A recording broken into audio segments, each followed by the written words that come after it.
Sponsored by Bangtak, Sustainable Business Development in Harmony with the Environment and Society. The Gas Information Exchange of the Western Pacific Region, or GASX, was founded just 2 decades ago, representing 15 member economies of gas industries in the Western Pacific region. Well, this year's GASX in Bali, Indonesia, signified a notable turn in the policies of the energy exporting countries of the region, particularly Indonesia and Malaysia. Indonesia had to turn to address the growing domestic demand and even renegotiate export contracts. While the global economic backdrop started to stagger, with the European debt crisis influencing the Chinese economy slowed down, Indonesia maintained its stable growth at 7%.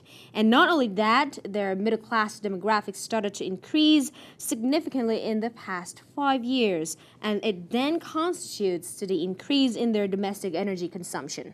And now in the field of gas purchasing, Thailand, represented by the national oil company PTT, was relatively a new member in the gas industry. Let's hear from Chakri Buranakanon, the Vice President of the Natural Gas Unit of PTT, about the objectives and obstacles presented this year in GasX 2012 in Bali. Chakri, what are PTT's motives for joining GasX this year?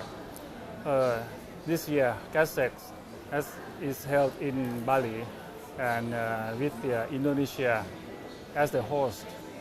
In this event, all of the gas organizations in Asia and the West Pacific, totally 15 countries, has come together for the conference and the seminar and also the technical visit. So it's a good opportunity for all of the gas in this region to come and exchange information and also to meet and make connections so that they can do collaboration and support each other, and also opportunity to gain benefit our business in the future, because now for the gas supply and gas demand in the whole world is increasing, and also gas is a very clean and environmental friendly fuel. So it's good opportunity for all of the gas organization, including us, PTT, to find new venture or new connection so that we can gain some benefit, especially gas resources that will supply to Thailand in the future. I see. And what about the trends of the supplying countries that have changed recently?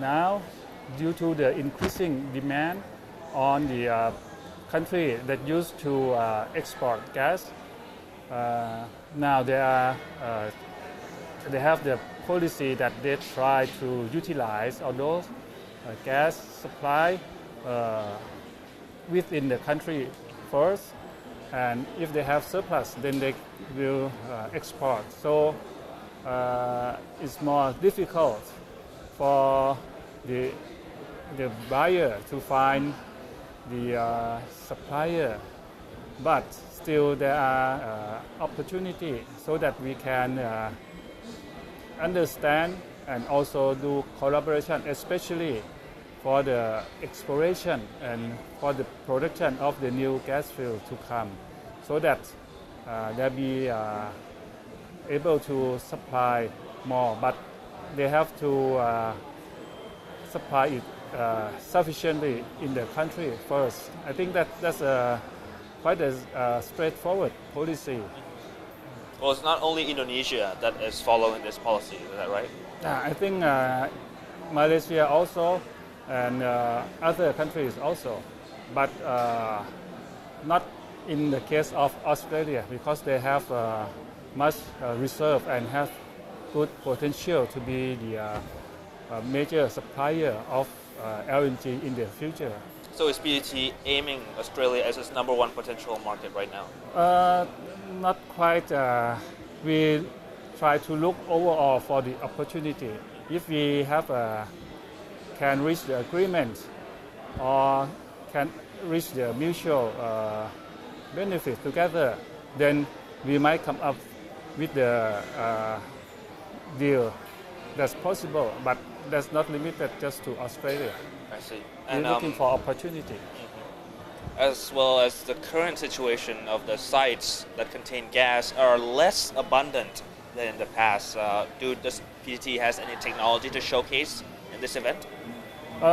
In this event, we have our subsidiary company, PTT Exploration and Production, and they also have the concession in Indonesia, and it's a deep water. So that's one of the technological development. But on the other, we just want to show our long chain of business, because in our business model, we have the upstream part, intermediate part, the downstream part, up to the end product to the user. And this we see as our strength, so that we can find the partner to support us, and we support them to create value together. And now that we're having to move to smaller sites, do you think that the technology available today is sufficient to investigate these unconventional methods? Today, for the conventional method, it's quite complicated. It depends on location. Just like in some location, we're talking about the geological structure. Just like in the US, I think they have come up with the technology that they can produce, can produce to a big amount. But in other location, just like maybe in Indonesia or in China, due to the different geological structure, so the way they do the production or the drilling is so much different. So there's still a challenge for them to make it efficient and to make it competitive in the price. I see. And talking about challenge and efficiency, what are Thailand and PTT challenge to find suppliers for gas currently? As you know, our gas demand has been increasing, and for the development of the gas and also to acquire the gas is a long term. So we're looking that as a challenge to find the new gas supply, of which now the trend is on the LNG, and we have commissioning our first LNG receiving terminal last year, of which capacity now on the first terminal on the first phase is we can accommodate 5 million ton of LNG a year and can expand to 10 million tons.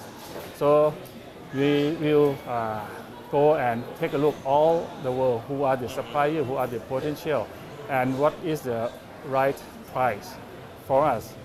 And that's one thing. And also the other thing, the price of the LNG is not going to be cheap.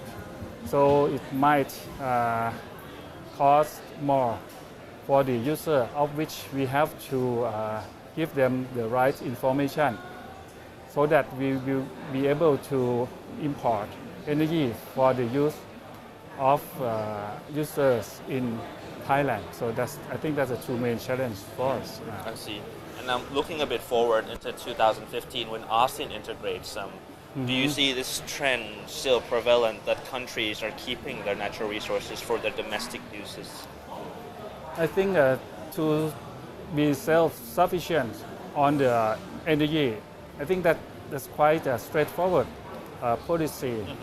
But there must be a good cooperation, because we can be part of that also. And for the Asian economic in 2015, Yes. I think there are opportunities for us also, because as I told you, we have a long value chain for the natural gas.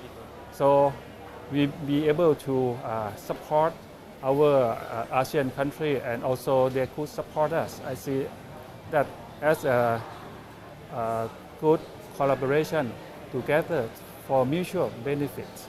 So PET has a lot of opportunities in the ASEAN market, Yes, definitely. a lot and a lot of challenge too. I see. One more question out of curiosity. Do you think that as ASEAN as a whole is scarcer every moment about this gas and non-renewable sources, is PET looking into using renewable sources such as solar or nuclear? Actually, we working on that. We go looking into the wind, solar, and biogas, and maybe energy cell. So our research institute working on that partly, and the other part we will invest in some of the solar and also wind turbine power. I see. With dwindling national reserves, the Thai consumption of energy has not slowed down to reflect the status of our energy reserves at all. The greatest challenge for now is the procurement of energy reserves, agreeing on a price for purchasing of gas contract. And after a short break, we'll be back to talk with the president's assistant to highlight the challenges of securing an oil contract with Thailand's current position.